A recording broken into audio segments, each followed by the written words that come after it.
Mesdames, Messieurs, bon dimanche. Assumer la souveraineté, renouer avec le Parti québécois et préparer la prochaine campagne électorale, de quoi alimenter les conversations au Congrès du Bloc québécois cette fin de semaine à Drummondville.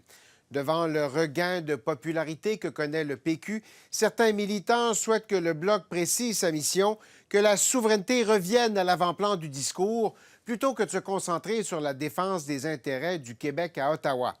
Le chef Yves-François Blanchette estime que l'un n'empêche pas l'autre et pense qu'un message articulé sur l'identité et l'intégration pourrait permettre au Bloc de se démarquer. Mon entretien avec le chef du Bloc québécois, Yves-François Blanchette. Je crois sincèrement qu'une nouvelle fenêtre historique s'ouvre devant nous.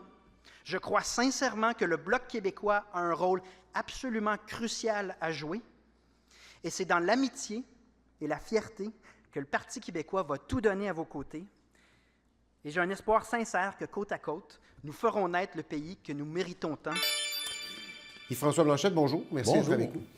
M. Blanchette, Bloc québécois, plus de 30 ans, Bloc québécois. Quelle est la grande différence entre le Bloc d'Yves-François Blanchette et le Bloc de Lucien Bouchard? La patience. Parce qu'on ne sait pas à quel moment le momentum favorable à l'idée de souveraineté va nous amener cette majorité de députés souverainistes à l'Assemblée nationale du Québec. Mais le côté temporaire du Bloc demeure. Le Bloc est temporaire et cessera d'avoir sa pertinence lorsque le Québec sera souverain. Mais en regard de l'histoire, 30 ans, c'est très peu de choses. Et tant que le Québec n'est pas souverain, on ne peut pas permettre que des élus au fédéral de partis canadiens détruisent ou compromettent ce que l'Assemblée nationale du Québec met de l'avant ou ce que veut le Québec. On s'entend que 30 ans, le temporaire de M. Bouchard à l'époque, c'était pas 30 ans. C'était pas 30 ans parce qu'il y avait une fenêtre à l'intérieur de quelques années, puis ça s'est matérialisé. Il reste que, tant que le Québec n'est pas souverain, je crois que le Québec a besoin du Bloc ou le Bloc doit continuer à présenter son offre au Québec. Et de toute évidence, jusqu'à maintenant, le Québec la reçoit positivement. Vous êtes proche de qui? Le Bloc, vous l'avez évoqué un peu tout à l'heure, la défense des intérêts du Québec. Les intérêts du Québec, présentement, c'est la CAQ qui les véhicule à l'Assemblée nationale avec une forte majorité. Vous sentez une relation de proximité plus favorable avec qui? Avec le PQ ou avec la CAQ? On a une amitié naturelle avec le Parti québécois parce que le Parti québécois est un parti frère qu'on fréquente depuis toujours. On a des affinités ponctuelle avec la coalition Avenir Québec qui, à bien des égards, peut prétendre être à elle seule un consensus de l'Assemblée nationale compte tenu de leur très, très grande majorité. Évidemment, on est plus confortable lorsque la coalition Avenir Québec et le Parti québécois sont d'accord, mais on a encore régulièrement des motions unanimes de l'Assemblée nationale, puis tous les partis de l'Assemblée nationale, à titre d'exemple, ont rejeté sans équivoque la politique d'accueillir, sans même consulter le Québec, 500 000 immigrants par année à partir de 2025. L'Assemblée nationale la rejette. C'est tout le monde à l'Assemblée nationale. Pour nous, ça, c'est l'idéal. Est-ce que le nationalisme de la CAQ est trop timide à votre goût? Pour moi, comme nationaliste, oui, je veux aller plus loin que M. Legault, mais moi, comme nationaliste, qu'un parti nationaliste, avec les positions qu'on leur connaissait, ait obtenu 90 sièges dans des endroits où on pensait que ça serait plus possible, ça m'impressionne beaucoup. Je trouve que c'est très positif pour l'avenir. Ça veut dire que le territoire où on peut faire élire des députés, que ce soit de la CAQ, que ce soit du Bloc ou éventuellement de qui que ce soit d'autre qui soit résolument nationaliste, est plus grand qu'on le pensait.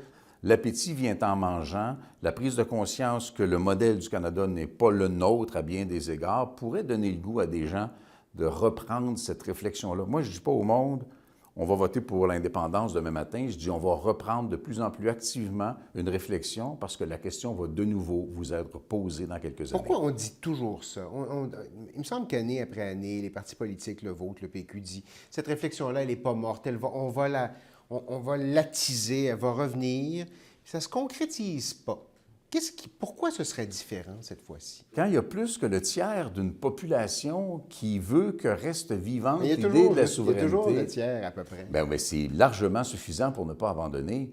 Puis lorsque M. Parizeau a initié la démarche vers le référendum de 1995, il était plus bas qu'on ne l'est maintenant dans les appuis à la souveraineté.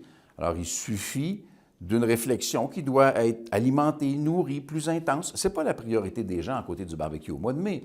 Mais nous, notre travail, c'est de garder ça actif et d'utiliser les enjeux d'immigration, les enjeux de laïcité, les enjeux de langue, les enjeux de pétrole, tous les enjeux qui différencient le Canada du Québec pour nourrir cette réflexion-là et dire aux gens, on a le droit et on a la capacité de faire autre chose par nous-mêmes tout en gardant des ententes cordiales, saines, commerciales, militaires ou autres avec le Canada ou avec les États-Unis. Congrès national, probablement le dernier avant les élections, fort probablement. Vous allez l'utiliser pour peaufiner la mission du Bloc. Vous avez, votre proposition, vous l'appelez, c'est une proposition qui va être votre programme officiel que vous appelez des principes. Pourquoi? Parce qu'on voulait, en fait, on voulait que les mandats précis, les ordres, les directives aux élus ou aux partis viennent des militants. Et on s'est consacré à mettre à jour, définir les principes de qui nous sommes comme formation politique et qui nous croyons que le Québec est ou pourrait être. Mais ça se traduit comment, des principes en engagements électoraux? Oh ouais. N'importe quel dossier ou sujet qui nous serait présenté va être géré en vertu de ces principes-là. Lorsqu'on dit, par exemple, que le Québec est une terre d'accueil probablement la plus généreuse en Amérique en termes d'immigration, mais que ça se fait avec une espèce de corpus commun de valeurs, de connaissances de l'histoire, d'état de droit, d'égalité, et bien sûr la langue française, mais on va appliquer ça à toutes les grilles d'analyse nécessaires sur n'importe quel enjeu d'immigration. On le fait déjà tous les jours, on fait déjà des propositions pratiquement tous les jours. Ça s'appuie sur le principe de qui on est, de ce qu'on veut et de ce qu'on propose. C'est quoi l'enjeu qui va être la clé de voûte pour vous durant la prochaine campagne électorale? Comment ça se dessine, là? C'est toujours assez extraordinaire parce que toute autre chose étant égale, ce qui anime et fait encore le plus réagir les Québécois, c'est davantage qui nous sommes que ce qu'on va faire. Les enjeux identitaires de langue, les enjeux de valeur, les enjeux d'égalité, les enjeux d'accueil, les enjeux d'intégration interpellent encore davantage les Québécois que, il faut se dire, beaucoup d'enjeux économiques ou les enjeux environnementaux. Peut-être parce que c'est jamais réglé et les autres éléments qui sont importants dans un programme, qu'est-ce qu'on va faire pour les aînés ou pour les agriculteurs, ça reste fondamental dans un programme, mais les gens en reviennent toujours sur qui nous sommes. Et ça risque d'être encore au cœur de la prochaine campagne électorale, d'autant plus que tant les conservateurs que les libéraux s'éloignent de ce que souhaite le Québec et s'éloignent de leur volonté de flirter avec le nationalisme québécois qui a animé la dernière campagne électorale. Parlons d'élections. Il va y en avoir une campagne. Il y a deux scénarios. Vous n'allez pas former le gouvernement. Ça va être un gouvernement potentiellement libéral ou conservateur.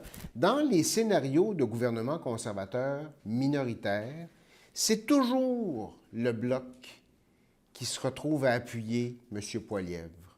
Est-ce que ça vous fatigue, ça? En fait, je le vois un peu différemment. Il y a des chances significatives que le Bloc détienne la balance du pouvoir après la prochaine élection. Il y a des gens qui s'inquiètent de ça chez nous, parce qu'on deviendrait responsable d'une partie de la gestion de l'État canadien, et à l'extérieur, parce qu'il serait pris en otage par des souverainistes québécois.